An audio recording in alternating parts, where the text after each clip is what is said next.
Jackie is back now to continue the tour through her vintage cottage makeover. So let's take a look at the bedrooms and the en-suites. Jax, tell us about the main floor bedroom. Main floor bedroom is so pretty, and I really wanted to play up the whole vintage kind of feel. So the walls are painted white because the walls also were beadboard, and I continued that blue floor that I used in the living room and the dining room throughout right into that bedroom. And because of that, I also I wanted to just have it really soothing. It's lots of white linens, matelassé, really played into the whole vintage antique feel, which is why the bed itself is an actual antique bed. The end tables are just a really inexpensive but really pretty painted end table in a soft butter yellow. So I did the lamps, the table lamps are in shell motif, as well as the ceiling fixture is a beautiful shell, and it's just so pretty, looks so gorgeous. But again, small homes, old homes are gorgeous and lovely, but they're not always really practical, and so no closets. So I had to order and make this beautiful armoire. Did it again in a soft blue, but it is great for holding towels and sheets and bedding and anything else you need to put into it. And then just for a little bit of fun, I added a little faux fur bench because it's really important to have a bench in a bedroom. Yeah, like in 1905, why were people not wearing clothing? Because I barely had closets in my house either. Like, come on, people.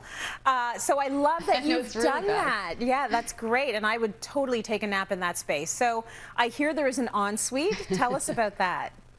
Well, the ensuite was really cute, and I did keep the floor, so we did do a small renovation there in terms of, I kept the floor. It was a little hexagon tile, which was great. It was in a sort of an eggshelly white, and we just replaced the old sort of shower with a glass shower, added some nice classic subway tile, always works anywhere for forever, and then a new vanity. And I'm a big fan of having drawers and vanities as opposed to doors. I think that you just get a lot more space in there. And the one piece that we did go custom with was, and this really is in lieu of a linen cupboard, is this big black cabinet that has glass front, so it does have to look pretty, but it also has, you know, it's a great place for lots and lots of towels. Again, if this is a rental or people are using it, people want to be able to shower, they need to be able to have storage, and so this is exactly that. The sconces are just a dark, really clean looking sconce, but the light fixture itself there is beaded, which is really pretty. Really pretty. Okay, so the space you're in now, I think you're in that second floor bedroom, formerly the attic. You said you had to get kind of creative about the layout there. What did that entail? Well, you know, attic spaces are really gorgeous, but they're also really challenging because you have a lot of angled ceilings. So where do you put the bed, and how do you really get lots of space? How do you really utilize it in a really functional, practical way?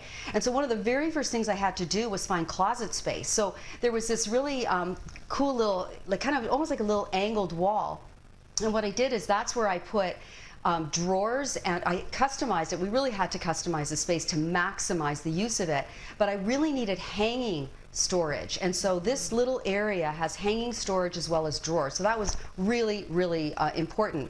Now the bed itself, I always wanted to float it in the room because I felt that it should look out onto the streetscape as well as the little balcony that was there. I thought that was really pretty, and there also were two light fixtures or electrical boxes in the ceiling that were already there, and so I replaced them with these really pretty orbs. They're made, again, that capiz shell, and dropped them down thinking that's a really great light source on either side of the bed that's floated. Now what's cool about this space is you've got a dresser sort of in the middle of the space. So why did you do that?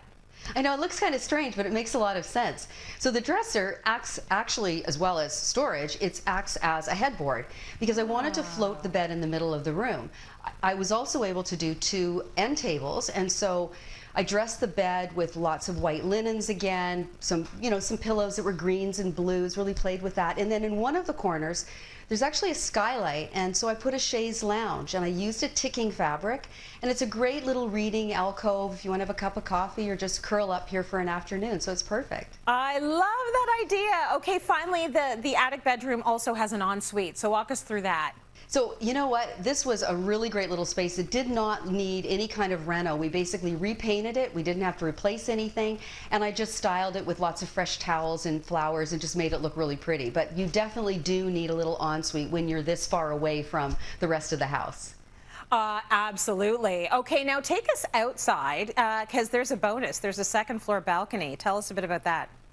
Well, the reason I wanted to float the bed was so you could look out at the streetscape and also look at the little pretty little balcony that was there. So we put a vintage table, 2 chairs, perfect spot trays to have, you know, glass of wine at the end of the day, a cup of coffee, and just watch the world go by in such a pretty scenic place. You have made such a gorgeous, relaxing, calm, but still true to a cottage space. So congratulations, lucky clients. Thanks so much, Jax. If you want more information on her redesign, isn't it amazing? Or the products she used, just go to our website, cityline.tv. It's all there.